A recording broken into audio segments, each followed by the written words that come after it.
Hi, everybody. Welcome back to the Triforce podcast. We're not on the road today. Hooray. We got Lewis. What is up, Sips? We got Pyrian Flax. What indeed is up? We got Sips.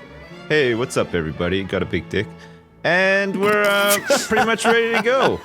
So let's do it. Where shall we start? What's new, guys? What have you been up to? Want to know what I've been up to? Thanks to Pyrian Flax? Yeah, go with it. Just playing Rust, like all the fucking time. I can't get enough of it. Yeah. Ever since the podcast where you were like, Rust is amazing and I've been enjoying it, I was like, man, maybe I should check that out. And ever since I've been hooked. Yeah, I'm completely hooked. I'm a little bit scared of talking about Rust, though, because it's a little bit listening to someone else's D&D stories. You know, it's like, it's this epic tale that they love to regale you with. Yeah. And you're just not interested in it That's at a all. good point. No. So I'm a little bit concerned that it's a little bit like someone telling you about their dreams, right? Whenever someone tells you about their dreams, I don't give a shit about your dreams. They're never that interesting. It's true. Like even if all loads of crazy stuff happens, I'm just not that interested, I'm afraid. Also, it's a dream. There's not really much challenge in having a dream where crazy shit happens. Like, really? What if it's... You had a dream and weird stuff was happening? That's incredible. I've never heard the like.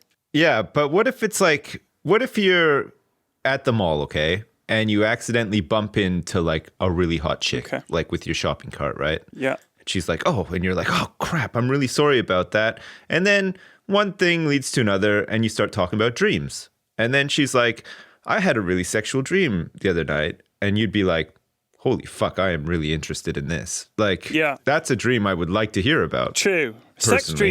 Sex dreams, I guess, if you're talking to a hot person that you want to hear about their sex dream, I guess I kind of understand that. I pretty much understand that too. But I mean, I know what you mean. Like, if it's a fucking boring dream about like, and then all of a sudden I was wearing a fedora and I had a Superman cape on, you're like, yeah, fuck off. I don't want to hear that. Like, but sex dream, definitely. Let's start with like anything real life that's happened to you this week. What anything in real life that happened that you want to share with everyone else, right? I broke my previous personal best of not washing for 3 days in a row due to working from my garage now. That was pretty fun. Is that true?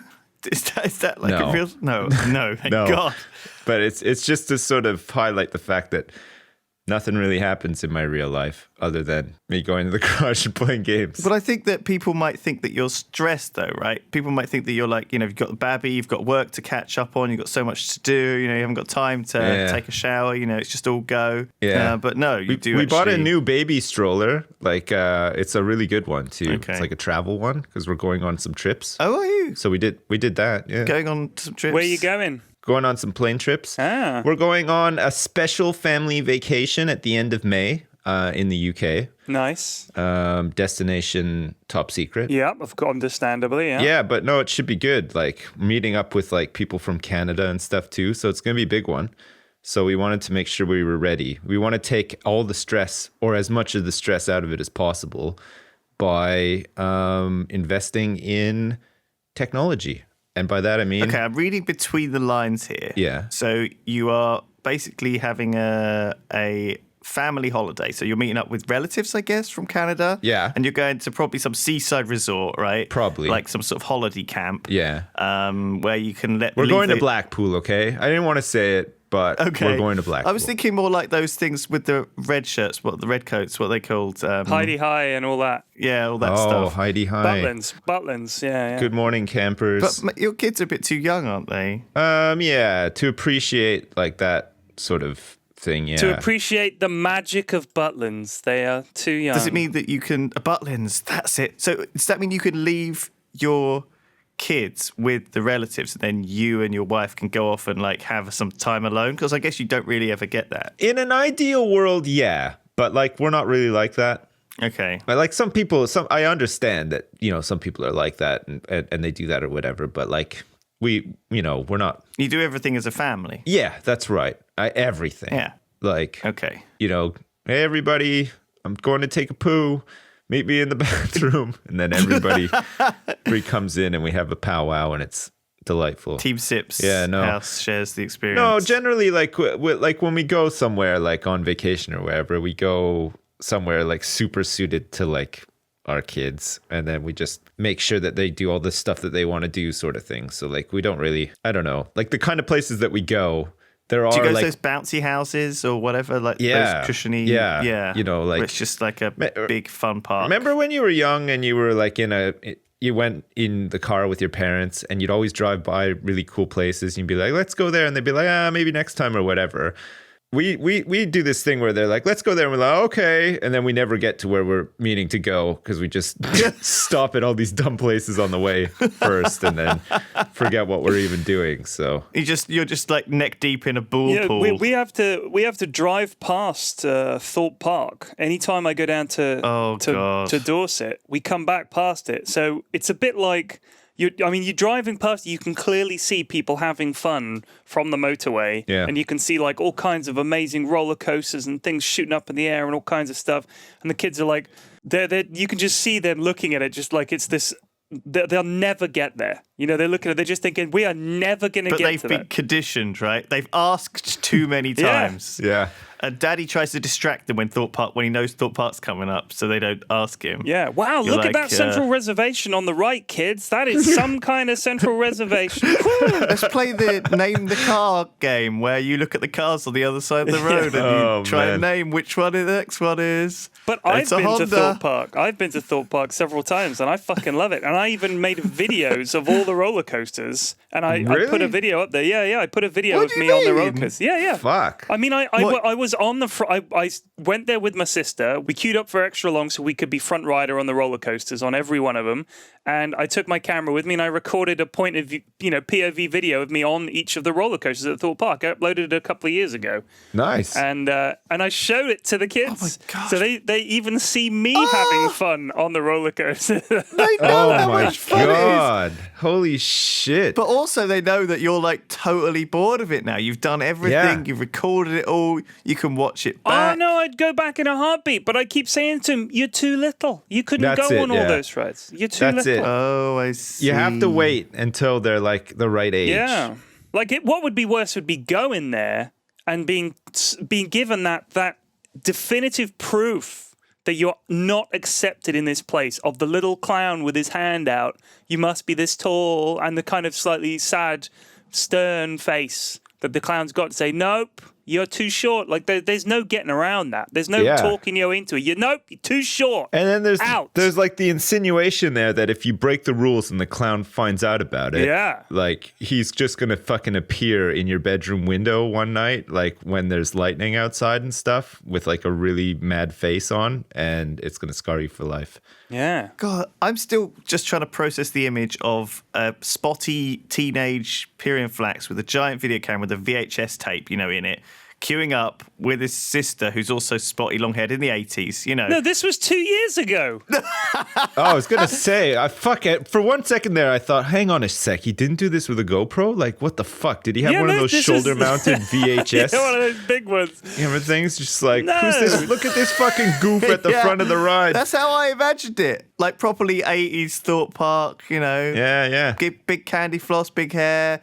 I can imagine your sister like filming you while you like shoot the gun at the target and like get the big teddy, and all that stuff. Wow. Like just this balloons, you get like 50 balloons. It's just like this Hollywood wonderful image of like your day at Thorpe Park. I would have to bump into the local bully and at the start of the day as well. He's there with his mullet, slightly spiked hair on top. And it's like little gang Hey, of like... retard! I thought I told you never to come to the Thorpe Park again.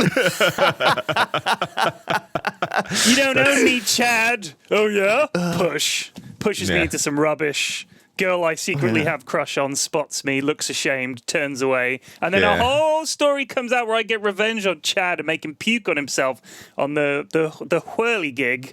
And justice is served. End of episode. You get pushed into the garbage and you get up and you're brushing yourself off and you're like, it's fine, I'm fine. And the girl you have a crush on is looking at you and she's like, oh my God, are you okay? And you're like, yeah, I'm fine. And then you have that moment where she talks to you for the first time and you realize that there's just like a full hot dog wiener stuck to the side of your face from the garbage. Are you okay? It's all right. I actually love garbage. I love garbage. And then Chad grabs her, spins around, and kisses her, and you're like, oh, and your heart just shatters to 100 pieces. Yeah. So you push Chad in front of a car. And then the park gets closed down for safety violations, and you go to jail. No. What happens is you do that whirligig thing. So you for some reason you make sure he's going to be sick, and then you challenge him to go on the most bumpy ride, and then he just projectile vomits and sprays the whole park, and she gets sprayed in vomit, and everyone gets sprayed in vomit, and you're just there like chuckling. No, romantic end shot. She's covered in puke. You're covered in garbage. And you're like, maybe we're all just puking garbage, but making me in love. And then you run off into the sunset. Starring Adam Sandler and Meg Ryan. Yeah. Pretty much. You know what did happen when I went to Thorpe Park with my sister? I didn't realize they did this, right? One of the rides is really, really, really tall. It's called like Formula One or something like that. But it's like the ride is over in 10 seconds. You queue up for half an hour, you get on it. That's bullshit. And it accelerates you from like 0 to 90 in like half a second or something stupid like that. Oh, nice. You shoot straight up and then you come shooting straight back down. It goes round a loop and you're back. So they sometimes have to shut it down because the day we went, it was kind of cloudy, occasional drizzle, and then lightning. Okay, lightning strikes nearby. There's like a peal of thunder afterwards, and everybody sort of like goes, "Oh shit!" Because they have to stop the roller coasters while the lightning's going. But all they do is wait 5 minutes and go, there hasn't been any lightning in 5 minutes. Let's go, kids! And they crank the rides up again. Yeah. So we were like waiting to go on this tall ride, and there's like a potential lightning strike, but we went on it. It added to the fear. It would be good if they had like a haunted house that had the lightning conductor on, like a really tall conductor on that. That would be, because they do have haunted houses in these places sometimes. They're spooky. Yeah. And if you had a lightning conductor on the top to channel the lightning. Man, that could traumatize you big time if they're not careful, though. Can you imagine, like, ladies and gentlemen, we're sorry, but we've had to close down My Little Pony's Rainbow Ride Cloud Adventure. It's been struck by lightning and 3 people died.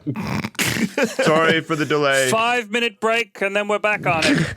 I don't think you'd be disappointed if you were like a theme park for the day and it was like lightning storm was going on. That would be exciting. Well, that would be a good. It was exciting, time. but it also meant we had to queue for 2 hours to get onto the new ride, whatever it is. I can't remember what it's called. I mean, you go to a place like that, and ideally you just want it to be a sunny day, not a cloud in the sky, or. Sometimes if it's a bit overcast, it's like a little bit cooler. It's like it's a bit more enjoyable because it's not so hot. You're not just like sweating buckets and stuff. Yeah. That's not bad either. Man, that's such a dad thing, isn't it? Like that is so specifically a dad thing. Like, man, I hope it's overcast today so I'm not all sweaty when I'm outside. Yeah. Oh, Christ. Weather's perfect, kids. It's not sweaty today. It's not a sweaty day, kids. It's going to be fun. We're going to have a good time. Oh, man. Holy shit.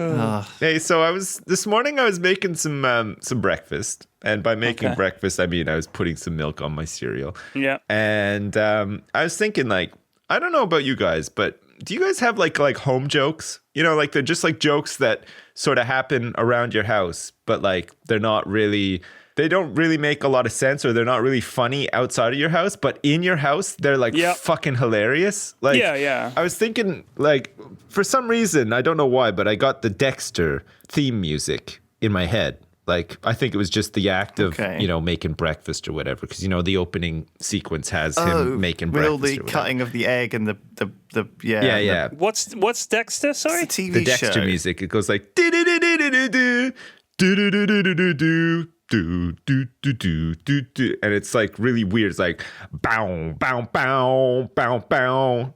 Have you ever seen it? Is it a kid's show? Oh, fuck, you've never even seen the show? What is it? I was just trying to like jog your memory with my awesome singing. It's a great fucking rendition. He's a serial killer. And he sort of justifies it. He goes after, bad people and he kills them. And he like I remember now. Wraps them up in plastic and hacks them up and stuff. I watched the first episode and I didn't care for it, so I didn't watch it. So anyway, well, I used to watch back in the day before it got kind of crappy, as a lot of shows do. You were almost going to name your kid Dexter, weren't you? Actually, that was on the short list, I think. It was on the short list at one point, yeah, because we were like pretty into the show at the time. But then there were some questions, should we really be naming our kid after a fictional serial killer and stuff like that? But also it turned out that the name was just very popular at the time, and we didn't want to be in a situation where it's like you knew like 3 other babies who were called Dexter. You send your kid to school and there's like 5 other Dexters, and it's like, oh shit, that's not the best either. So he had to be taken off the short list. But anyway,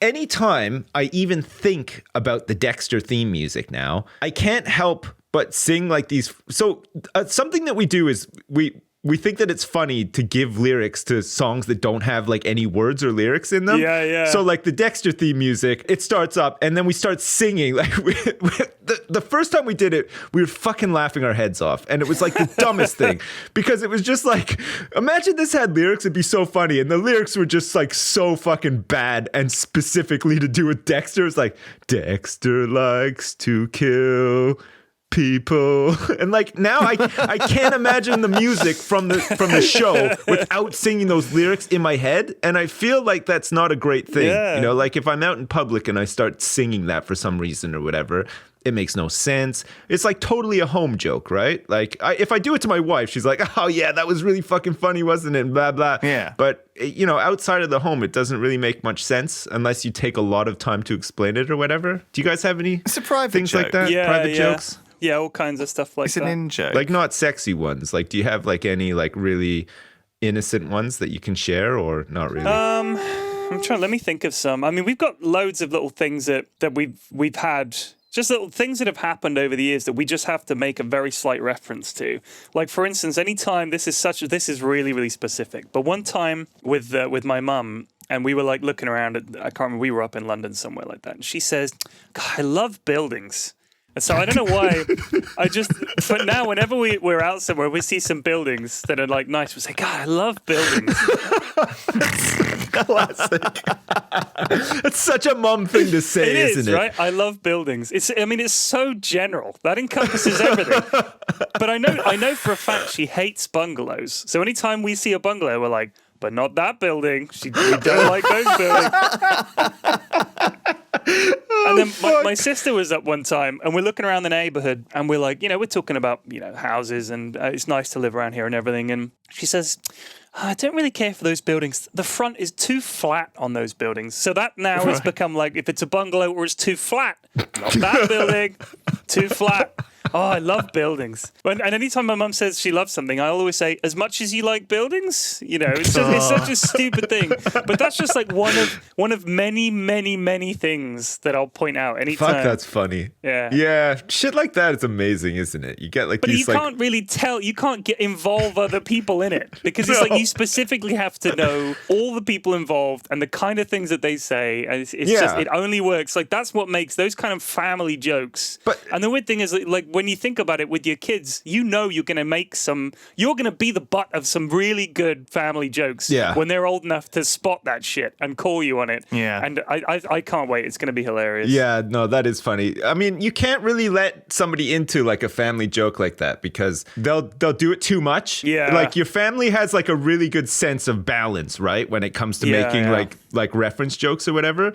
But if you let somebody into the fold, like somebody who's not part of the family, and then they're really trying to fit in or whatever, they might just make that joke all the time. And you're like, fuck off with that joke. Like, it's not funny when you make it. You killed our family. How dare you? That was the only thing holding us together, you fuck. You took it away. The building joke. The building joke. That's all I had. That was it. God. I got nothing. I don't have a building joke. I don't have anything. Honey, can we still make this work? I don't think so. Without the building joke, what are we? We're nothing. Oh, family jokes. Fuck me. Oh, God. Lewis? That is a good one. Do you have any good ones with your mom? Yoga teaching mom? I don't know. I think these are just like integral parts of relationships, aren't they? And so you're right. A lot of them, I think, are so silly and just automatic that you can't even sort of think of them off the cuff. I know. They just happen as part of your daily. They have to present themselves to you when you're doing something really dumb and unrelated, right? Yeah. I also think that the thing with a really good family joke is that you're laughing at something stupid that you've done, because it's one of the few times if you do something stupid with or in front of your family, it's like a private thing that you've done that's stupid. Like you're all just hanging out in the house or whatever, and you do something stupid. You can laugh, and that they're not going to think you're an idiot. They're just gonna. It's part of what makes them love each other, is that a family can really laugh at each other the way you can't with a friend. Like if a friend was like, "Ha, you fucking idiot, you like building, fucking stupid," and like kept making references to it, you'd be like, "Fuck this asshole, we're donezo." But with family, you can have that relationship where you can really take the piss out of each other. Yeah, I mean, and you all still love each other. So I think that's kind of a big part of it. Because with your family, you're holding them hostage effectively, emotionally. So they're not going anywhere, right? Yeah. But like your friends, they don't have that attachment. So they're like, fuck, this guy's a jerk. I'm out of here. Yeah, sort of thing. it's true. It will happen a lot. Like when you go on when we go on a journey to America, they'll just crop up like very premium and stuff like this. Yeah, it's not very premium and stuff. It all blends into one as this kind of sort of strange event. And sometimes the funny ones stick around, and it's sort of an evolutionary thing. The ones that are particularly good end up like being part of your friendship circle of in-joke. It's true though. Every trip we've been on, there's always been like kind of like a running joke for that trip. Yeah. Sometimes it's good enough to sort of come back and like become part of like the main pool of jokes or whatever, and then other times you just move on from it or whatever. Like when we went on that trip to Paris, we had a whole bunch of jokes like around recherche and all that at the time, but like they're still funny, but like they haven't really come back. Like we haven't joked around about it since, sort of thing, because it was really funny at the time, but there's not really that many that like the context of them, like you can't really use it again, sort of thing. Yeah. I mean, in a way, it's nice that we document this stuff sometimes, because sometimes when we do the vlogs like Terps Does This Yog Tours, we talk a little bit about some of the in-jokes. We just reference them and chat about them and stuff, because I don't think we remember some of this stuff otherwise. I don't know, sometimes it's nice to watch back some of these old vlogs and think, oh man, they're a little bit like taking pictures. I'm not saying... I think sometimes, like, well, how do you feel about this, like, though, where people who take pictures of everything, right? Yeah. That sucks pleasure out of the actual moment. How do you feel about it? Because some people say, I'm not taking pictures of anything, I'm going to live it in the moment. And some people take pictures of everything all the time. Yeah. And live through those pictures.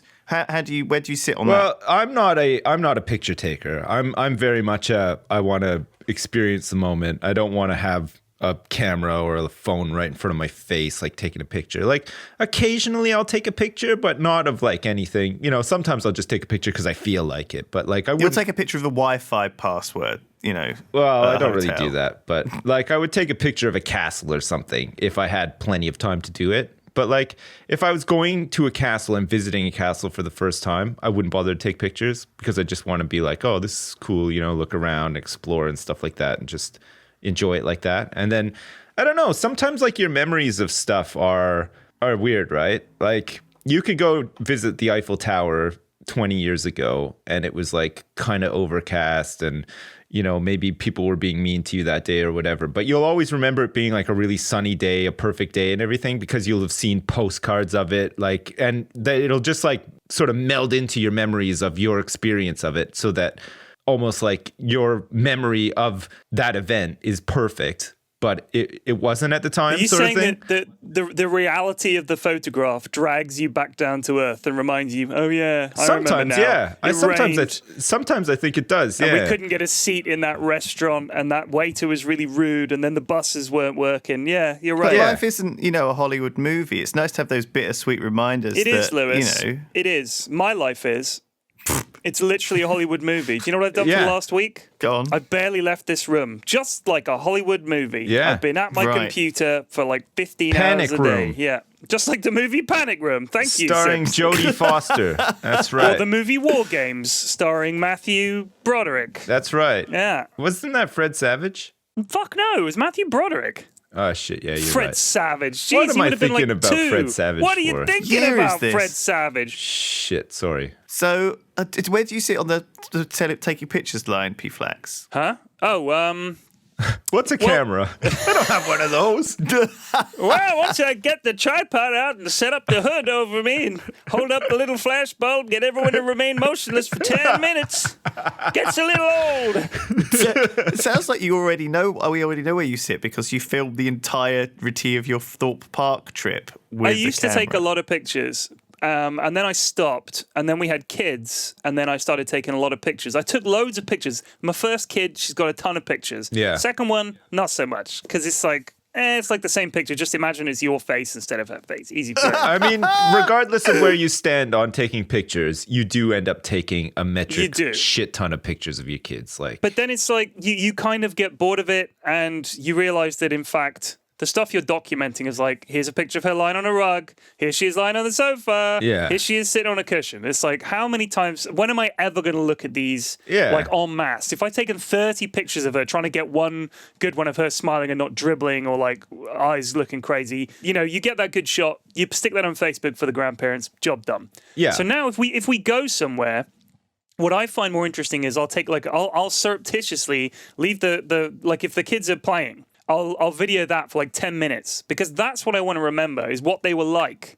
Not just an image, but how they talk to each other and the funny things that they said. Because my kids have got all little things that they say. Like my youngest, if she doesn't know the word, she just says something, something. Because to her, that's the word that you use when you say, get me the thingamajig, when you mean the remote control, Yeah. So she says something, something. She says, you remember you were going to take me to something, something this afternoon. So I want to remember that because that's like a sweet thing that she does that I remember. A picture isn't going to convey that. Yeah, you want to use it as evidence too. You want to be like... And evidence? Yeah, so she's like, you promised you'd take me here. Actually, I draw your attention to Exhibit B, which is video evidence of me not saying that because I videoed it to make sure that I could get out of whatever it is you're asking me to do.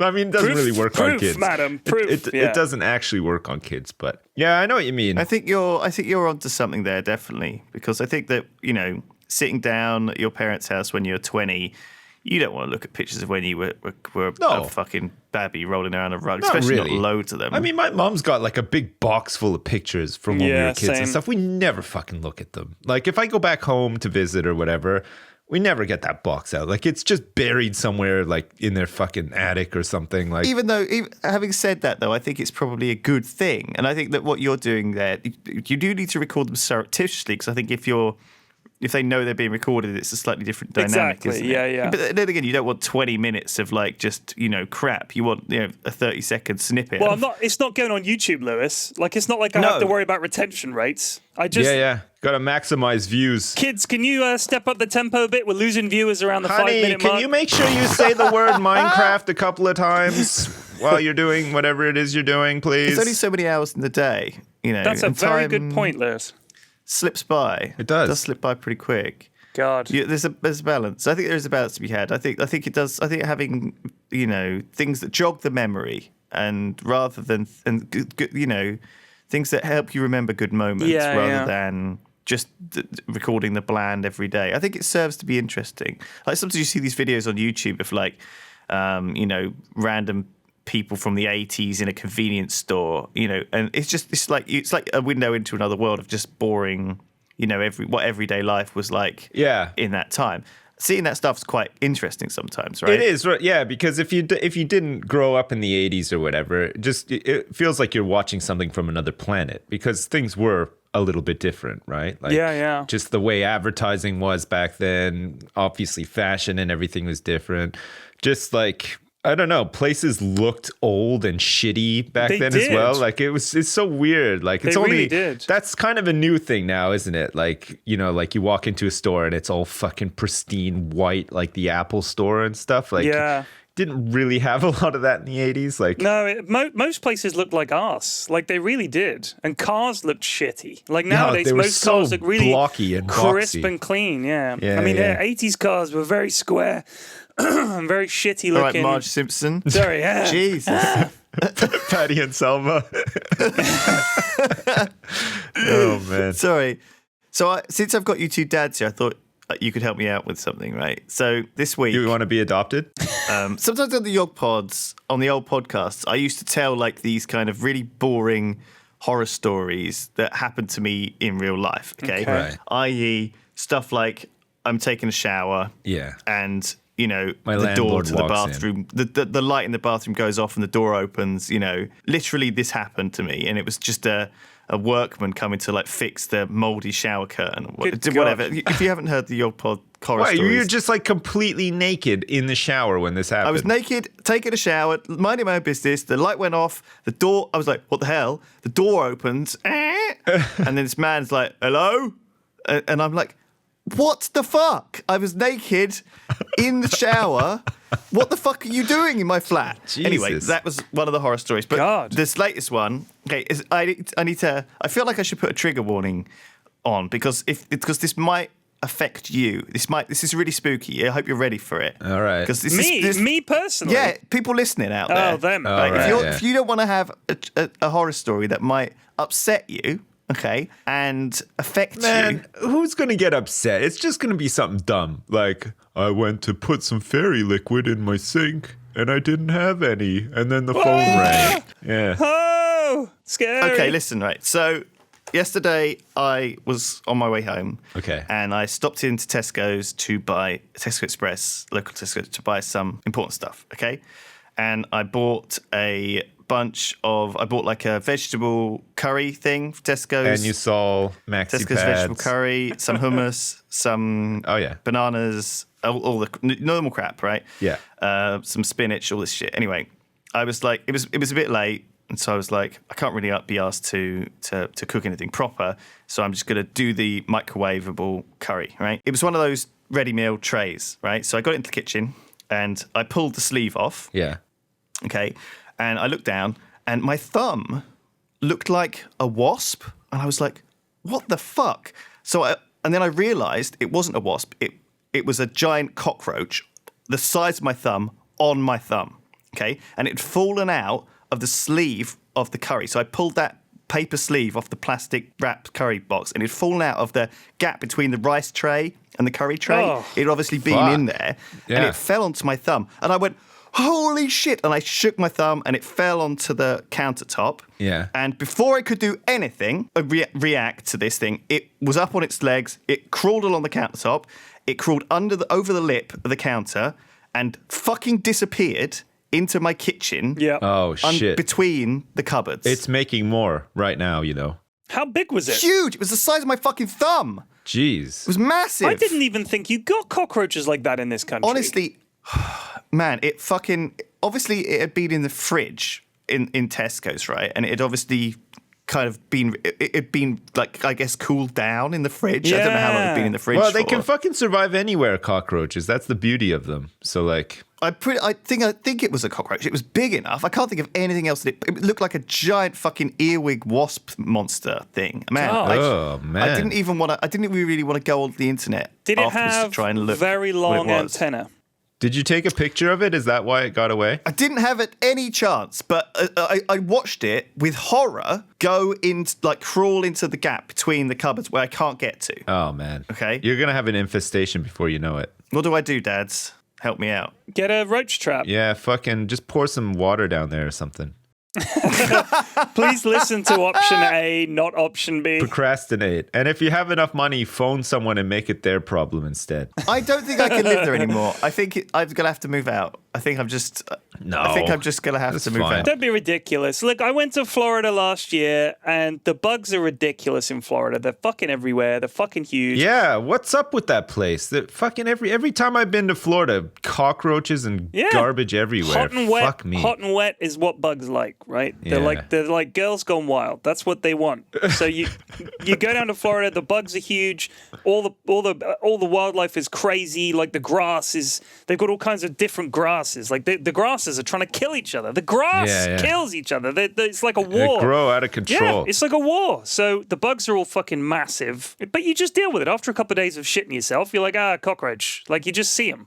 Like I'd come down in the morning to make a cup of coffee and there'd be roaches. And even though the guy comes around and sprays and they put all the traps down, it's Florida. So the bugs they're continually, figuring out new technology, new bug technology to deal with or the chemicals. You just live with it. You get used to it. It stressed me out, man, because I'd never experienced anything like that. I think, do you know what it was? It wasn't the fact that it was a bug and it was in my place. I think I could have dealt with that. It was the fact that it came out of such an innocent Tesco curry thing, which I'm so at my most vulnerable. That's what happens, right? When you're just... It's late, you're tired, all you want is a microwave curry, and now you got fucking a roach infestation to deal with. I got a question for you. Did you eat the curry afterwards, Lewis? I didn't. I didn't. Oh, really? I couldn't eat it. I just thought... Fuck, I would have totally eaten I lost my appetite totally. I was like, I calmed down. I can't believe you put a trigger warning in front of a fucking cockroach story. Like, Jesus Christ. Everyone eats these ready meals from Tesco's and they're going to be paranoid now that they're not. opening their It's like ready a 1 in a meals million. and there's a cockroach You've clearly coming out. never been on spider duty before. I mean, I have to go on spider watch constantly. It was so big, it freaked me. I've never seen a bug that big in my life, except for on Southeast Asian like kebab shops out in the street vendor. That's the only time I've seen insects that big. Or when someone's eating them on a fucking survival show, like I'm a celebrity. You know what? I imagine you like the woman, was it Kate Capshaw in Temple of Doom, where she turns over her hand and there's that gigantic bug on her hand, and that's the tunnel scene with the bugs. I imagine that as being you, Lewis, and your reaction is the same. Yeah. You screamed. I just screamed like a girl. Just ran out. I mean, I don't like cockroaches or bugs or whatever, but I'm definitely not as squeamish around them as I used to be. Just because, like I was saying, you know, when you have a family and stuff and nobody else is willing to remove bugs from the house, it falls on you to do it. And after you've done it a couple of times, you're just like, whatever, fuck these bugs. Like, we'll just they're easy to kill. Bugs are really stupid and easy to kill. Yeah. Like, you just whack them. It was fairly late, and I did scream like a scream queen horror film girl, like Ned Flanders murdered, right? when he murdered his plant. And do you know what? I immediately felt really guilty, and the reason I did that was because my estate agent sent me an email today saying that my neighbour was complaining about me making excessive noise. Now, I'm not particularly somebody who makes excessive noise. Except for when I'm masturbating, which only happens on a Thursday at 9 p.m. sharp. Well, the only thing I can think of... When he shouts the Dexter theme song He at top shouts volume. out, Dexter likes to kill.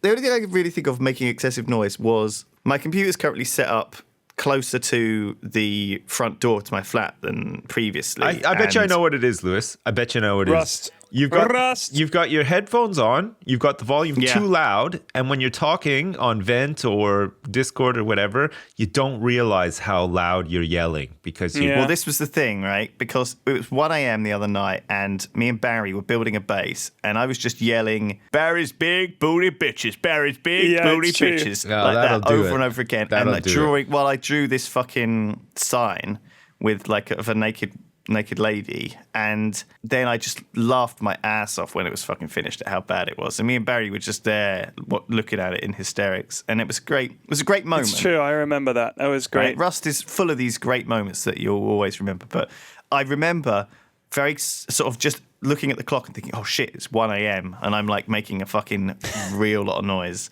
So maybe that is where the complaint came from. Maybe. The funny thing is, right, things in my life, this is just boring, I'm just going to carry on. Things in my life are conspiring to make me live a bit better, right? So, for example, the cockroach thing, I was like, I'm now going to clean this kitchen. There's going to be no food out. So if this cockroach does come out tonight, it's not going to find any food, okay? It's going to be spotless. So I cleaned my whole fucking kitchen, like totally clean, right? I was like, the only thing this cockroach is going to get is cleaning fluid and like fucking Jif. Like, that's it. That's all it's getting. I believe it's pronounced GIF. GIF, did you say? I see. Yeah. And so that's that, right? In the mornings, there's some fucking workmen outside my house who start at 7:30. It's like beep, beep, beep, brr, brr, brr, brr, brr, they turn on their fucking things. What are they doing out there? I don't know what the fuck they're doing. I wouldn't have agreed to move into this place if they were fucking working at 7:30 every morning. So every morning, I'm up at 7:30, right? Because I can't. It's like perfect alarm. And now I can't even stay up past 12:30 because I'm going to get noise complaints. So everything in my life is conspiring to make me live like a better life in a good way. You know, you think you got it bad. I got blocked on Twitter this morning for making a death threat against Simon, which was a joke. I said, I will fucking kill you for tweeting this. In response to a tweet that he made about people threatening to kill each other over like cupcake decorations or something like that on the internet. Right. You know, typical internet garbage or whatever. I've got to see this. You know, be kind of funny. I had to delete the tweet. It's the first time I've ever had to delete a tweet on Twitter because it was a death threat. Wow. But it was a joke. Twitter blocked you but didn't delete the tweet. Yeah, no, they blocked me and then they forced me to like log in again and fucking, you know, do my two-factor authentication and stuff. And then they were like, okay, well, now that you're back in, please delete this offensive tweet. And it was just like me saying to Simon, my friend, I will fucking kill you. And I had to delete it. But that's how we talk. That's like normal kind of that's not even the worst of it, honestly. So, yeah, what have we talked about? I suppose we haven't talked about games. You know what yet. we haven't talked about? China is dead. What? China? Yeah, the WWF wrestler China. You know, she used to chum around with Triple H back in the day. She made, she became a porn star. I didn't realize that she actually became a full porn star. I remember back in the day, there were rumors about a porn video where she had like weird looking vagine. Holy shit, yeah, there she is. China in a 9-wrestler gangbang. Queen of the Ring. Yeah, that's right. And but yeah, Wow. no, they found her dead in her home in LA. Oh, Jesus. Where did you read that? She's dead. 45, apparently. Crazy, eh? Victoria Wood died yesterday as well. That's right. When I was younger, she was really big on the telly. She was very popular. I don't think her humor carried outside that sort of period very well. Like, it wasn't very modern. It was quite old fashioned. Yeah. Like, she did like that. It was really good in the 80s. So there weren't many female comics, and she was really she was really very funny, and her show was like, primetime stuff. And then she did like that thing, was it Dinner Ladies, I think it was called? Yeah. And it was very much kind of throwback comedy. It was quite old fashioned. Yeah. And that was when, in the 90s and the 2000s, comedy was starting to become a bit more sort of alternative and stuff. And nowadays British comedy is fucking awful, because I guess the replacement for Victoria Wood is that Miranda, what's her name? Miranda Hart? Oh yeah, what's the show called again? I can't even remember. I don't even know. But like, you had like The Vicar of Dibley and shit like that. It's like, these are awful, abysmal shows. I do not understand. I mean, even The Vicar of Dibley, like if you put it up against some of like the more recent stuff, is like fucking hilarious in comparison. But The Vicar of Dibley's a fantastic show, yeah. You're kidding me. It's terrible. Get the fuck out. Lewis swanning in with like the shittiest opinion. You can't say like fucking Vicar of Dibley's a new British comedy that's bad. Fucking terrible. It's fucking. What the fuck is wrong with you? Boring as shit. It's like 20 years old, you twat. No, it's not. It's not 20 years old. I'm talking about the direction that comedy took. If you look at the comedy on BBC Now, the Radio 4... What, from Vicar of Dibley onwards? It's all fucking awful. Yeah, it's awful. pretty much, It's yeah. absolutely reprehensible what they've done to comedy at the BBC. And if you look at Radio 4, if you look at Radio 4 in the 90s, British right? comedy is now panel shows, right? It's QI, Exactly. it's Would I Lie to You, it's Have I Got News for You, it's 8 out of 10 Cats does Countdown. I gotta say though, Have I Got News for You is fucking hilarious still. It is. Though. It can It's be very really funny. top Yeah. notch. But that's been around for like 30 years or something stupid. Yeah, that. like this is where the British comedy's at now, though. It's panel shows. It's not. Yeah. It's not the fucking that horrible Irish idiot fucking doing that woman. What's he called? Jesus. Mrs. Brown's Mrs. Boys. Brown's Brown's Boys. The worst show on television. Oh, the worst Man, show. people probably watch the shit out of that though. Like, because there's nothing else to watch, right? Like that's all they get. They just get Mrs. Brown's Boys. But like seriously, fresh hell. if you look at radio in the 90s, the number of comedians that got their start on Radio 4, like doing Radio 4 comedy, and what they went on to do, like all those guys like Harry Hill, Rob Brydon, Chris Morris, Armando Iannucci, Alan Partridge. Yeah, Steve Coogan. Steve Coogan. Right, that started off on Radio 4. Steve Coogan. All those, like loads of comedians like that, all those guys were on radio and they were alternative scene. And the BBC spotted that talent, put them on the television. Their shows were, they're legendarily good shows. I don't see why, I don't see why the BBC should be responsible for making good stuff though anymore. Like, honestly, are you fucking kidding with me? anything, with all the other stuff, you could watch better stuff on Netflix, and there's other places that you can find this stuff. Yeah, but the problem is that the stuff that you're watching on Netflix isn't, there's if you live in Britain, like there's definitely like a culture and an identity associated with Britain, right? And like if you're watching fucking American comedies on Netflix and stuff like that, every time you're doing that, you're potentially losing those things that make you British, right? And that's why the BBC needs to make comedies for British people about British people. Like they kind of have a responsibility to do it. All right. Too, I think. P-Flex, tell me what comedies that we should be making. What are these seminal classics that you worship and hold up on high? There is. I mean, for instance, just as an example, right? There is nothing coming close to stuff like Alan Partridge, right? Yeah. Nothing. I mean, but didn't you see his film? Did you see the Alan Partridge film from like 2 years ago? Yeah, I did see it. It wasn't great. And he did like an audiobook as well. Yeah. You didn't think the film was great? I really enjoyed the film. Man, the film was fucking funny, man. I watched it on the plane. I liked it a lot. Alpha Papa. It was great. It's a great film. It was all right. Really funny. In my opinion, it was all right. There hadn't been anything from Alan Partridge for years before that. Yeah. The Trip is quite good, right? I quite like The Trip. I think that's quite funny. But the thing is, if you think about what they should be doing, this is what annoys me about the BBC. They have zero need to actually make money, right? They get given money. And that's actually fantastic when it comes to creativity, because you can take risks, you can take gambles, and you can grab someone like Harry Hill, who was a brilliant stand-up comedian. Like, he was genuinely, I saw him one time and he was hilarious, right? Great guy, very funny. If you look at what the BBC should be doing, they should be finding good young comedians who are fucking crazy hungry to succeed. And like Hugh and Laurie and shows like that. Where are these guys? Where are they? I mean, that's what they do with like Live at the Apollo and stuff like that, though. That's where they're sort of showcasing this young it's all the same. It's people who want to be the next Michael McIntyre. It's not alternative. Comedy has become so fucking boring and mainstream again.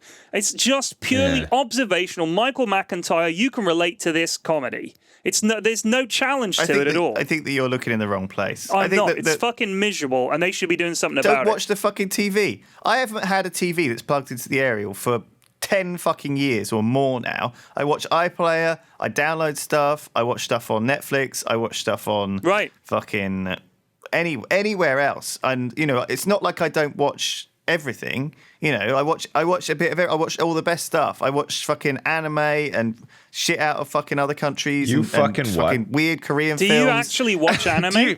Yeah, he does for real. He's don't trying to tell me about Death Note or something the other day, and I had an aneurysm. Fucking anime lovers. Jesus Christ. It's not a great anime, but it's interesting. It's a good one to watch. Actually, Death Note sounded pretty cool. Listen, P-Flex. I mean, I could probably watch honestly, that. like it's not the best one in the world, but it's a good like entry level kind of adult story. It's like reading graphic novels. See, comics sounds bad, right? But graphic novels sounds cool. Watchmen, stuff like this. You guys fucking gush all over the place about like superheroes and Batman and Superman and Daredevil and gushing all over the fucking place about Daredevil. Like Daredevil's the biggest fucking pussy ever. What? I hate Daredevil. You take that shit back. Matt Murdock is a legend. You can't right. There's a lot of anime that is like schoolgirls and teddies and unicorns.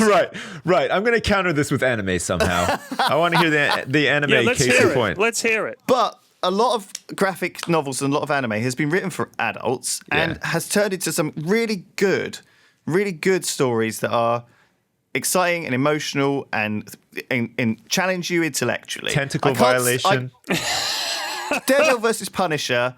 Like, whoop-de-fucking-do. Like, I'm rooting for fucking Punisher the whole way through, pretty much. I love the Punisher. Yeah, dude. you're meant to like the Punisher, though. He's like an anti-hero. Like, you're meant to root for him. He's cool. He's the vigilante. He's the guy pushed too far. He's the vigilante that we That's want. it. We don't want. He's like falling down. Yeah. He's like a better Michael Douglas. But I mean, Dexter. Going back to Dexter, we're supposed to root for Dexter. Dexter's a fucking vigilante asshole serial killer psychopath. Yeah. He's a fucking nutcase, and he's our hero. Though people are naming their kids after him. He's got a code and a dark passenger, Lewis. It's acceptable. And then we go backwards to fucking, good old Daredevil who doesn't fucking kill anyone, even if his own life or his family's life. Everyone's being killed around him, right? Yeah, but by these fucking horrible people. And he's like, do you know what?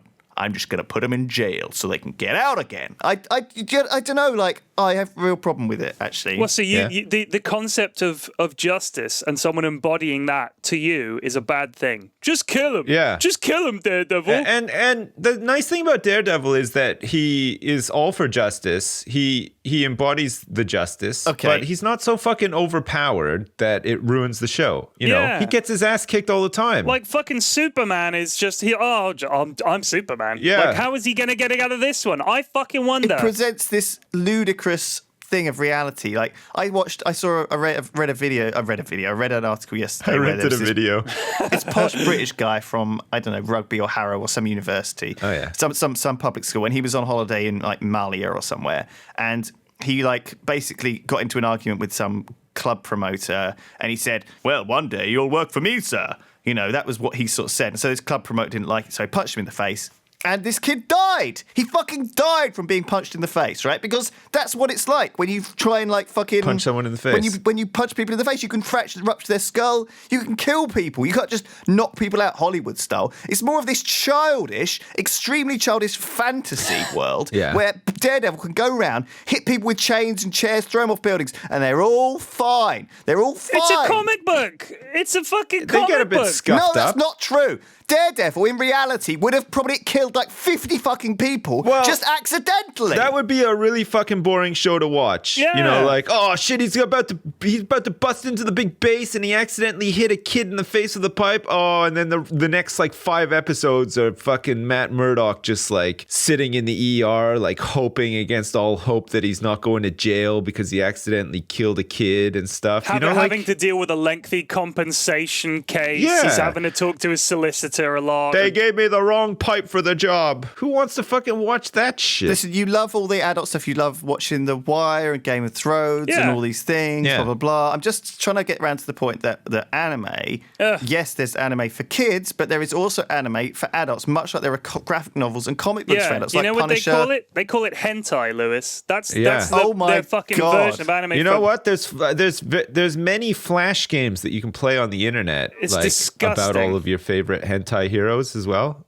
You might want to check them out. Go for it, Lewis. You guys are fucking assholes. No. And you know what? You're welcome to not expand and broaden your mind and worldview. You can just sit in your little box and play with your little fucking toy of Daredevil. And you can say, oh, I wish I was the devil of Hell's Kitchen. I wish I could punch villains in the face all day, but I'm blind and I've got superpowers. Ooh, I wish there were superheroes like out there. Oh, isn't it exciting? Keep your Iron Man. You keep your fucking pussy Spider-Man. You keep your pussy superheroes and you fucking love it, all right? Yeah. I like the way that you're making out that you watching some fucking anime is you expanding your horizons while we idiots sit here like, why Daredevil? Why Daredevil of all things?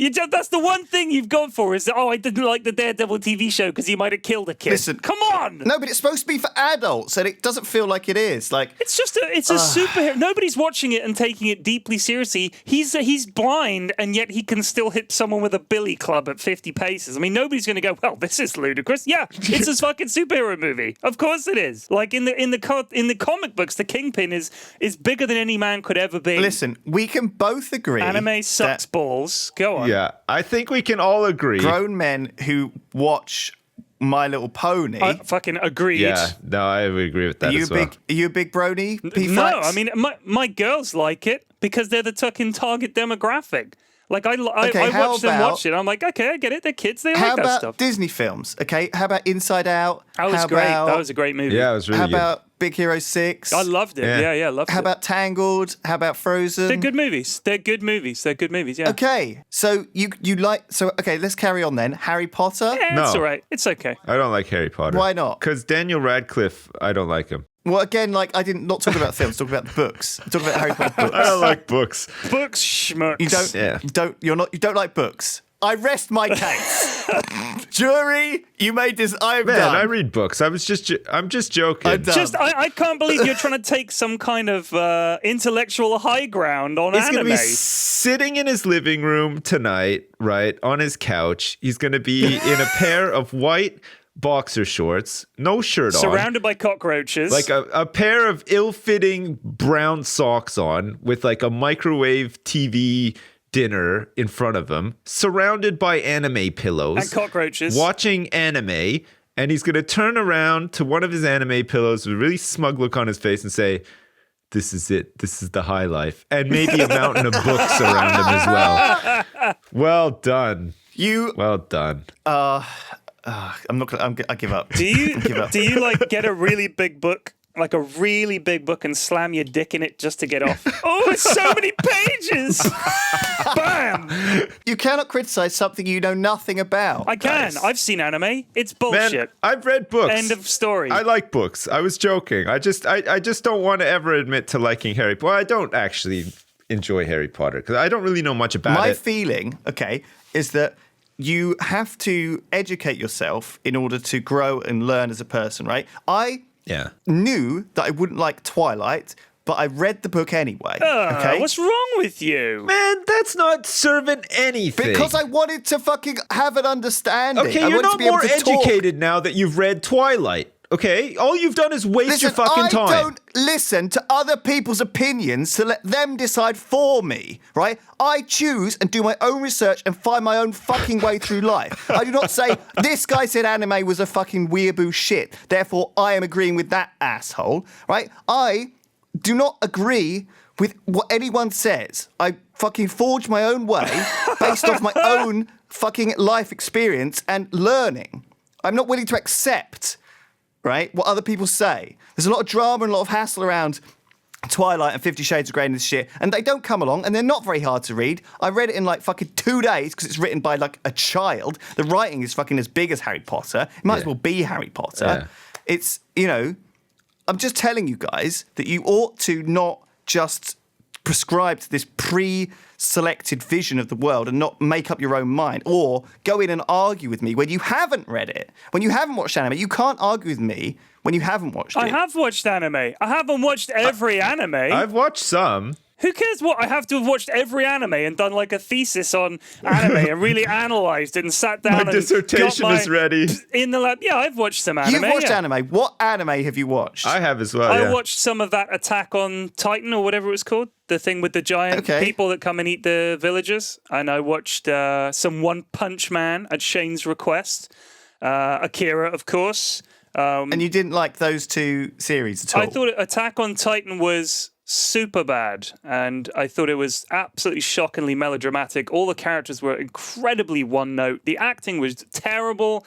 I thought the whole concept itself was okay. Did you watch a dub of it? No, I watched it with subtitles. Okay. But my problem Man, you're is tearing me that apart the characters in anime are so fucking out of a box. Like, every character is, like, lifted from a box. You know that character the moment you see them. And the voice actor they choose for that guy is like, I know this character. And I know what they're going to do. And they cannot convey emotion with subtlety in anime. I've seen a ton of them. They all do it. If someone's upset, they make them shake. And they'll grit their teeth. That is what they do, And then they'll shout something in Japanese. And everyone will go, huh? And they'll sort of have that shocked look. And then someone will come in and say something. And they'll go, like that. In every fucking one. It's always like it's almost like that sort of classic Italian character that there is. I can't remember what the fuck he's called. You see him in restaurants. He's like a clown. He's wearing black and white. Says everything twice. He did tell me 2 times, they call him. Oh, for God's sake. So, no, but the point is that character was like a staple of Italian theatre in that period. Like, he was in a bunch of shit, and he was the same guy and all that shit. And I'm like, why don't they make up their own characters? Why do they have to have this fucking asshole in there? Like, but people used to do that. You know, they'd have like a carbon copy character that would be familiar to the audience and known. And I see the same thing in anime. I see very high concept stuff. Like the whole Attack on Titan thing as a concept. I was like, wow, this is pretty cool. And you didn't like One Punch Man at all? It's just stupid. It's just like I mean, it's a comedy anime. It's but a joke. it's not fucking funny. Like I'm sorry, but it's not funny. It is funny and it's good. Like I don't know. This is weird. It's kind of like arguing with someone who is a Christian, right? And they know that they're gonna hate atheism, right? So they go into looking at this evolution bullshit with this fucking really cynical like stink eye, and they're like, well, I'm expecting it to be terrible, and it's terrible. It's how could this possibly be? You know, God obviously made a banana so a human could hold on to it. I can't possibly believe that a banana would have evolved any other kind of way. And they're just, it feels like such an old man. I don't know why I'm even trying to argue. I'll tell you why. Because so far your argument for anime has been about attacking people who don't like anime and bigging up yourself as some kind of amazing brainiac who's sitting around absorbing, stroking his chin. I'm at the cutting edge of culture. This anime I'm watching cartoons. And I'm just saying that I've watched anime and I don't like it. I'm not saying don't watch anime. I'm just saying I don't fucking like it. I think it's really, really stupid, and I don't understand how people can get so into it. People go, it's amazing. I'm like, no, it's really not, to me, amazing. So please don't bang on about it. That's all I'm saying. Such a generic way of saying it. It's like saying I don't like film. I don't like movies. I don't like books. Right? It's like saying that. That's what it's like when you say I don't like anime. A genre of a film. genre. Yeah. Yeah, but anime isn't that. There's like anime about it's fucking soap opera. There's like subgenres within it, but it is definitely a genre. It's like saying I don't like television. Anime just means animated stuff. You know, you like animated films. You like fucking Big Hero 6. It's not like that at all. There is a style of artwork. There's a style of characterization. There's a style of the melodrama and the way. Yeah. It's got its own. Like Sip says, it's a genre. It's got its. It definitely has a formula to it. It's very formulaic, very much so. Like for instance, I don't tend to enjoy movies. Well, you're wrong though. Where the poster for the movie is a picture of 4 or 5 people looking in slightly different directions with a storm or a coastline, and it'll be called something like the House of Woe. Witches. And it's just going to be 2.5 hours of people having conversations, and it's so deep. It's like I don't care for those movies. That's a genre of movie. I don't watch romantic comedies. Right, I don't like romantic comedies. But Lewis, what about so-and-so romantic comedy? I could mention one that's actually good. Well, I'd watch it. And then you'd be like, oh, I don't believe you're just writing off romantic comedies. Yeah, on the whole, I think they're fucking awful. Flax. No, I am never a person who will say to you, I am not watching that, right? You suggest something to me, I will watch it. Right. I will say, okay, I'll try it out. Watch the video I'm going to upload tomorrow of me taking a dump on a pile of anime DVDs. Do that.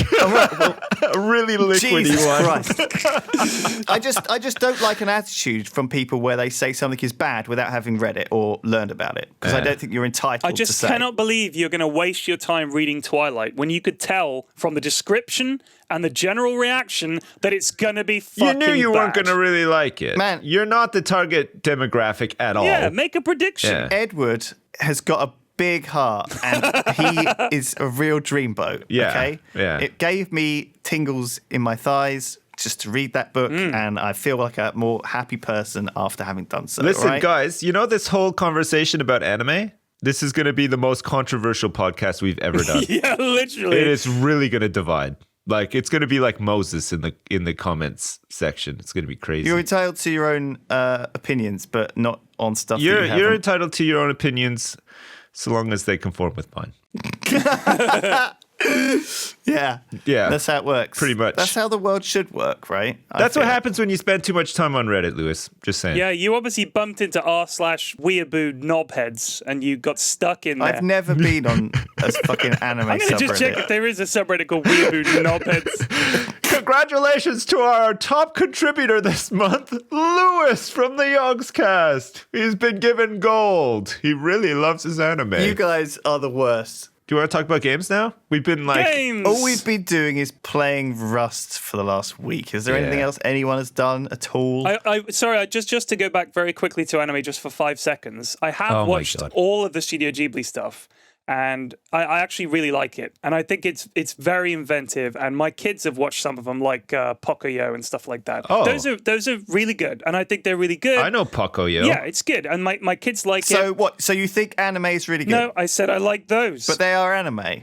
But they're completely different from anything else I've seen. Well, no, but... Like, they're almost a genre unto themselves. There's so much anime that is similar and inspired and like that and in that vein? No, I've seen enough anime to know. Again, what is this? No. Nah. You can't say, oh, I like this subsection of things, Yeah, I do. which I know about because I've watched them and I like them. Right, but I've seen enough other anime to know that I ain't But gonna they like couldn't it. possibly, in the last 30 years that this guy's been making anime, be anything similar to what he's been There doing. isn't. There's nothing like it. Find me Okay, cool. 5 movies that practically could be Studio Ghibli movies, but are not. And I'm not talking about made by the same guys on the side project. I'm talking about I want people in whatever fucking stupid weeaboo incest fucking bullshit thread pops up on the Yogscast subforum after this. I want you to give me 5 movies that are anime and you're like, oh man, I thought this was Studio Ghibli, and it ain't. All right, and it can't have any of the people that work at Studio Ghibli. Even the cleaners can't have been involved. I'm talking completely independent side project that you'd be like, this must be Ghibli. It ain't no Ghibli. That's what I'm waiting accept that for. challenge. Okay. It ain't no Ghibli. That's got to be the title for this It ain't episode. no Ghibli. Yeah. It ain't no Ghibli. Fuck me. Fucking hell. All right, listen.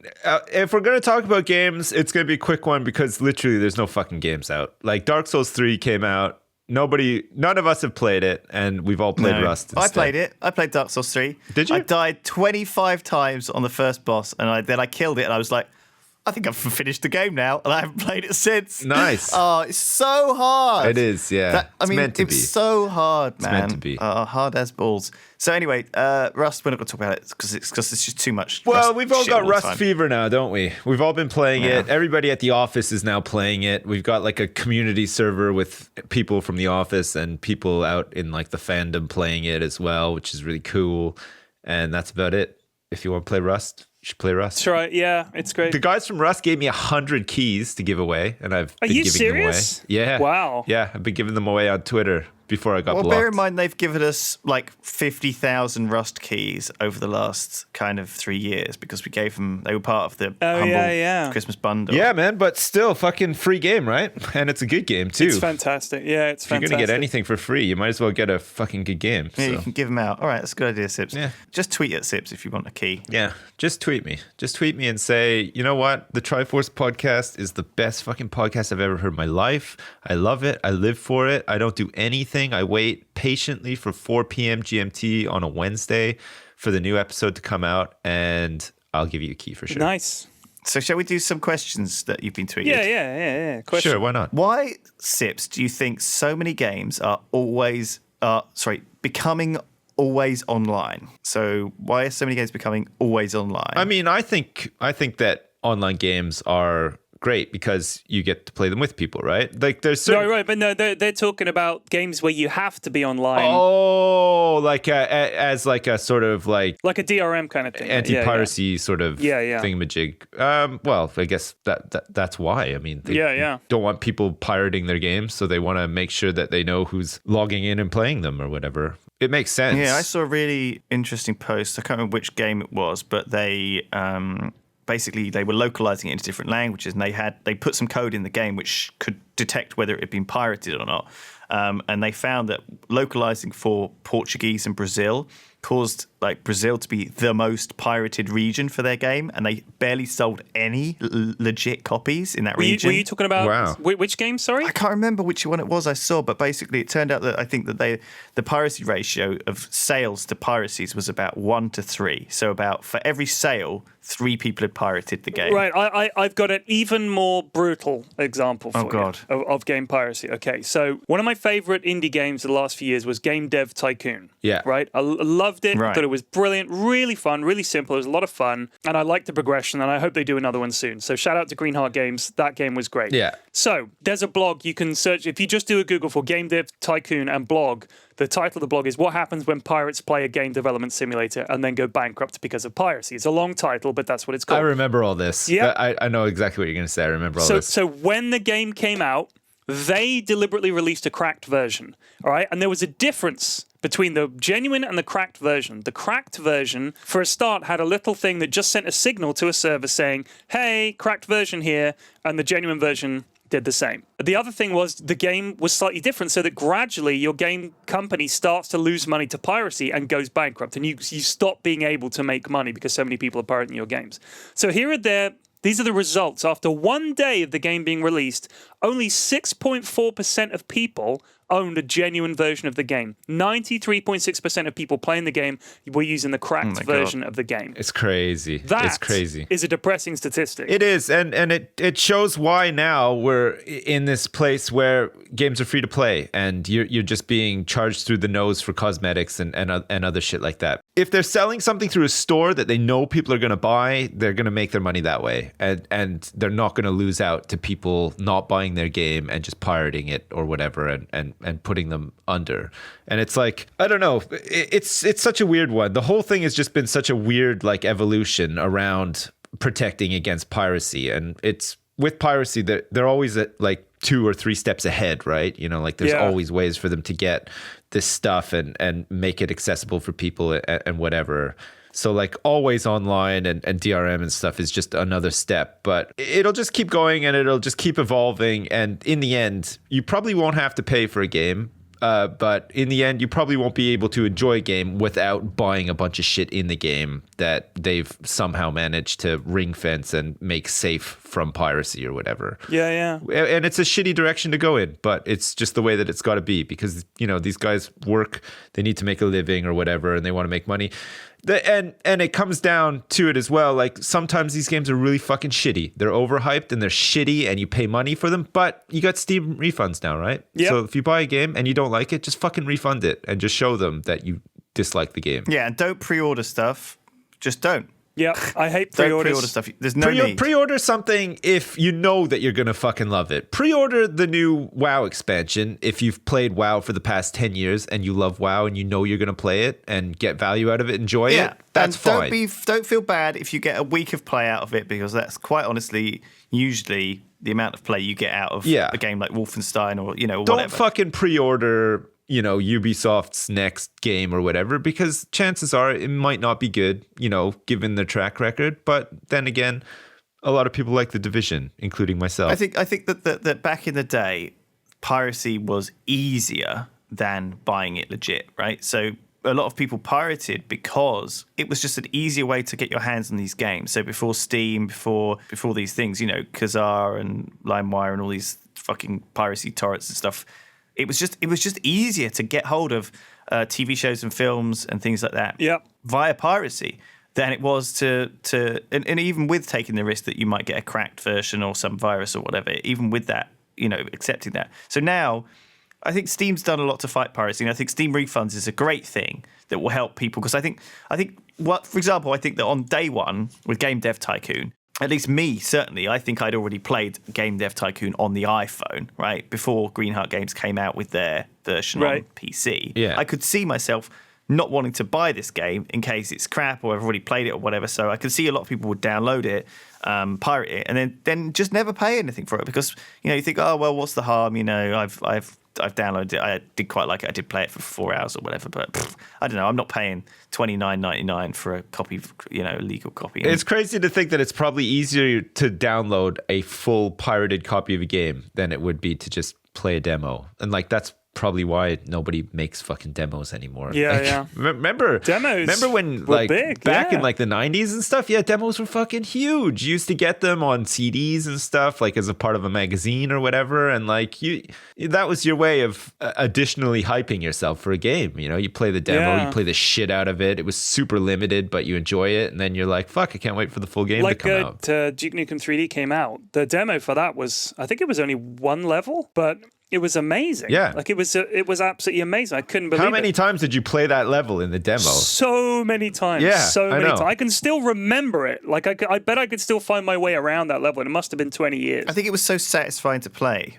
Right, I feel like that the meat of the gameplay. You know, the reason Minecraft is so addictive is that it's just so pleasant, and the World of Warcraft 2, it's just so easy and to walk around and interact with the world. It feels so natural. It's so smooth. It's so gentle. Like just that meat of the game, the actual core gameplay. It's like Rust, like cutting down a tree in Rust is very good. It's very satisfying. It's well done. It feels natural. It doesn't feel buggy or glitchy or irritating or frustrating. I was saying this to Lewis the other day. Like I was just out in a field and like the weather changed and it was really quiet. I was in this remote part and I just thought, fuck, this game is amazing. Like every little fucking detail about this game is awesome. You know, like you could hear bugs and you could hear I could just hear like gunfire very distantly. Yeah. And I felt like I was like, oh, great, you know, like they're fighting, but like they're super fucking far away. And I can tell that like in the game. Like it just feels like this alive world sort of thing. It's really awesome. There's drama happening just over that hill. When they nail the guts of a game, it's really fucking satisfying. I agree with WoW too. WoW just felt the key to like a successful fantastic game that's got longevity, really. It's just that core gameplay. You can do it again and again and again, and it's just satisfying to do it. It doesn't need anything else. Yeah. I think in a way, like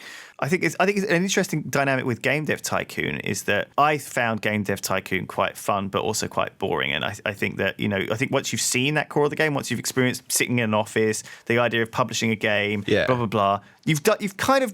Sometimes life is about the journey, right? It's not about getting to the end. It's not about seeing that final. Although there is a little smidgen of satisfaction at the end where it says you've completed the game, well done, smiley face. Yeah. I think that there is just the same level of satisfaction. And sometimes it's saying your company has gone bankrupt, smiley face, because of course it's not about the happiness or the winning. It's about the message, right? And so I don't think they would. I don't think that the people who, for example, I don't think the people who pirated Game Dev Tycoon went ahead and gave it negative reviews because it was too hard, right? Because people don't give Dark Souls 3 negative reviews because it's too hard. They appreciate that is what you're going to get. And I think that these pirates coming into Game Dev Tycoon wouldn't go on to the Steam reviews and say, this is a terrible game, it was too hard. No. Because they didn't they didn't fuck the game up, they didn't bug it, they didn't like do anything weird to it. They just almost like put it on like nightmare difficulty. Well, no, but it's deliberately rigged so that you will 100%. You will lose. Yeah. And there were people, and that was the thing, is there were people complaining. It's pretty clever, yeah. And people were posting screenshots saying, I can't make money. And they're like, it's a pirated version you're running, and it's coded that way.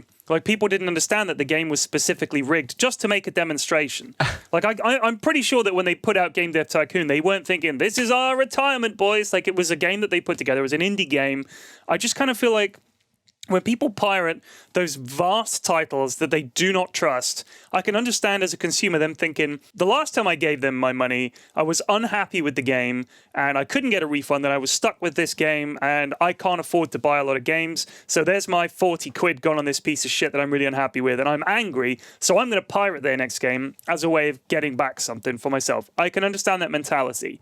But when you're pirating a game that's $7, it's like, you're just stealing because it's free. Like, there's no justification. There's no moral high ground that you can take that says, oh, well, actually, piracy sometimes helps game developers. Explain how. Like, genuinely explain how you've spent time and money putting out a game and someone steals it and that's helping you out. I'm sorry, I don't buy it. I just honestly think if people are pirating games, just be honest. You didn't want to pay for it. And I like the example that the guy says, why are so many games online only? You brought this on yourself. Like, this is what we all have to put up with now because so many people just didn't want to pay for games because they didn't have to. There's no getting around it. That's why it's like that. Yeah. This is just how it is from now on. Well, there you go.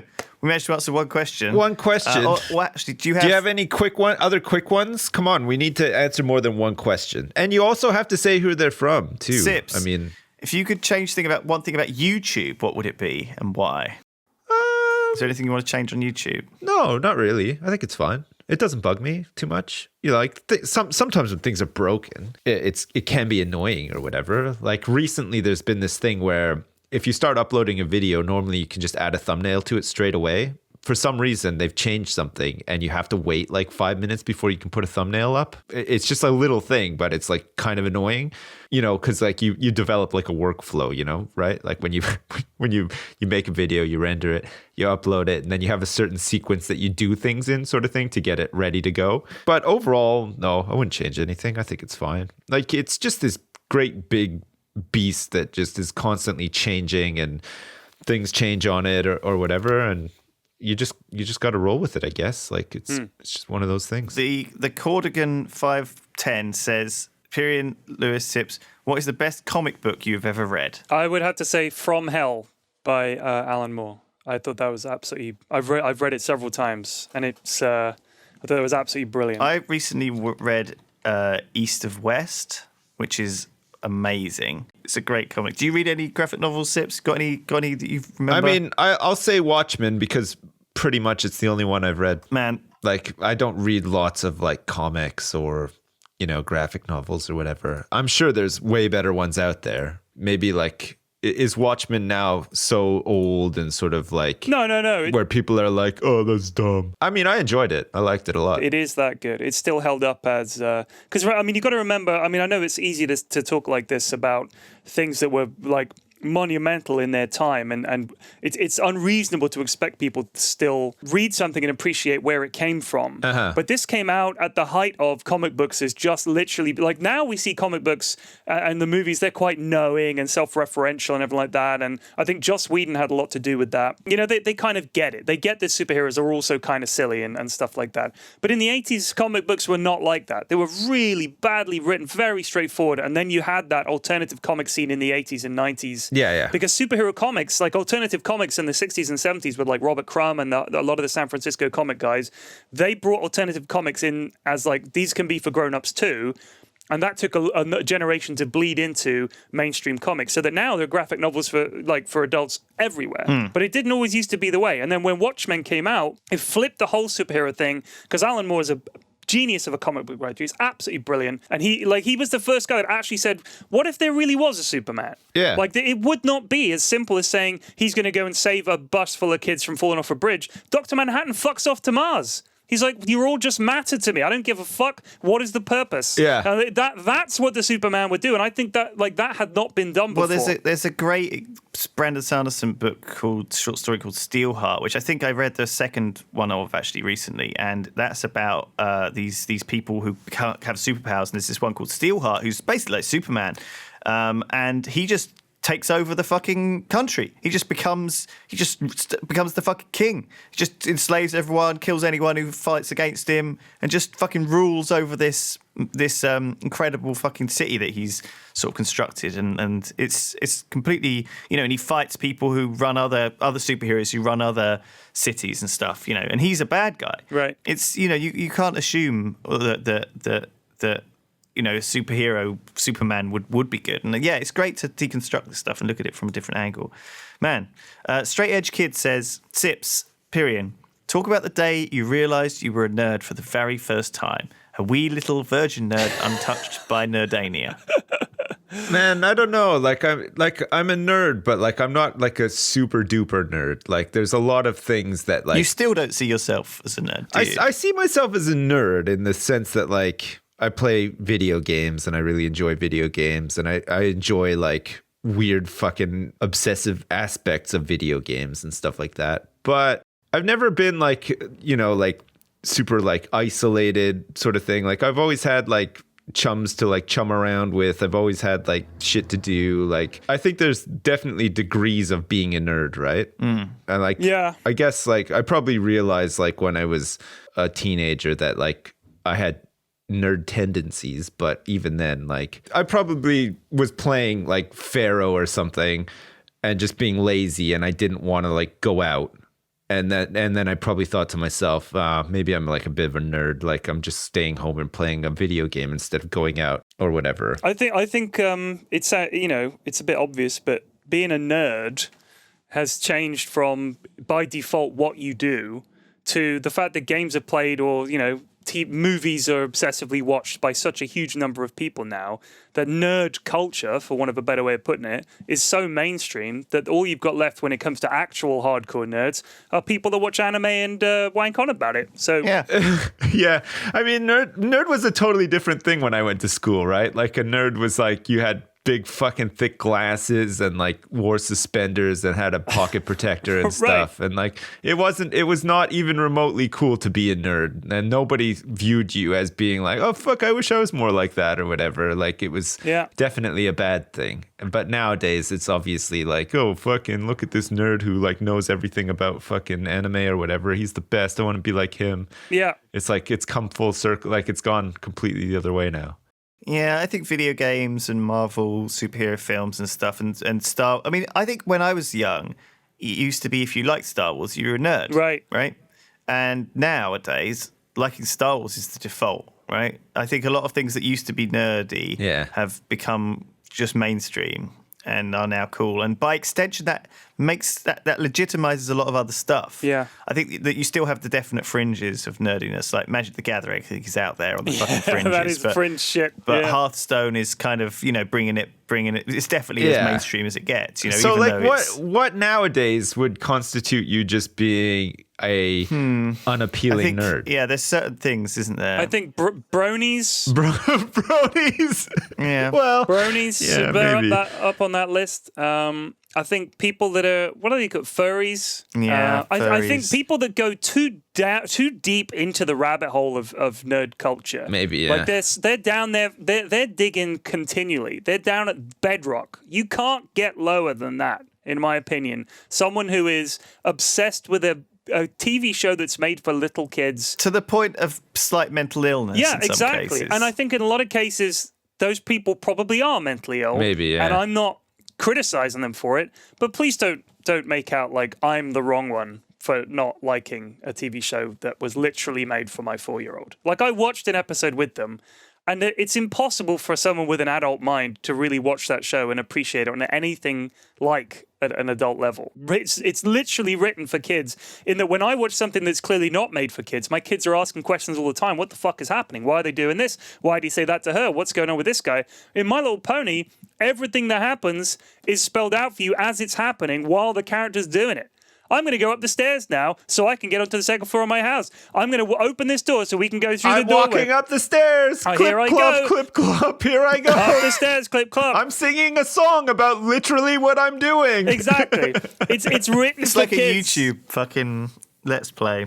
Yeah, you just narrate every single thing you do. It's just for kids. So if you can watch Maybe that's why kids like Minecraft Let's Plays, because it's just like a kids TV show where they're just narrating everything they do as they do exactly. it. It's literally, let's knock down this wall with a hammer. So you don't just see the mystery. Why is he knocking down the wall? Why is he doing it? It's all right. It's all right, kids. Calm down. He just told us he's going to knock down the song wall is to coming get as to the well. other side. Knocking I'm down the knocking wall. down the wall Knocking down because the wall. I need to get a muffin on the other side of the wall. It's reassuring for kids. They're Yeah. they're startled, and the world is a mystery to them. At all times, they have no idea what's going to happen. My kids regularly don't know what day it is. Yeah. Like, why would they? What time it is? When is dinner? What is happening? How old am I? They forget everything. My son still doesn't understand the concept of the weekend. So every day he wakes up, he's like, "Do I have nursery today?" Yeah, it's Wednesday. It's like, "Do I have it tomorrow?" Yeah, that'll be Thursday. What about the next day? Yeah, Friday. And the day after that? No, Saturday. You don't have nursery, but I have it today, right? Yeah, you've got it today. Yep, every day. Yeah, That's Oh, amazing. That's amazing. Listen, before we leave, I have one shout out, which I'm sure that you'll all join in with me in shouting out to. A man on Reddit named the one in the underscore created a really sad thread yesterday, which said, "I don't look up to and admire the Ogscast anymore. And the reason for this is I've imagined them all shitting, and now they're just normal people Shout in my out. mind. Oh, Shout out. They are no longer superhumans. Sad day indeed." that's what we were told. We know, man. We know. It's sad. Oh my God. Now you've pictured us all sitting there, Well- pants around our ankles, taking a shit, and you realize, you know what? We're just average, everyday, ordinary nerds. I'm shitting right now, folks. Me too. God, there's going to be a lot of drama of this one, I'm sure, with the Yeah. old people complaining, all the bronies and furries I don't rising think people up. are going to take too kindly to the anime bashing. I think most of our audience are in that category. So yeah, That's all right. Let us know that challenge on the Studio Ghibli thing. We will see you all next week for more Triforce. Angry dad ranting. Literally, old men ranting about these cartoons. You're no good. Back in my day, they weren't able to make the cartoons. cartoons. They weren't able to make the pictures move like they do now. Had to use our imaginations. That's right. Bye. Goodbye. Bye. Bye, everyone.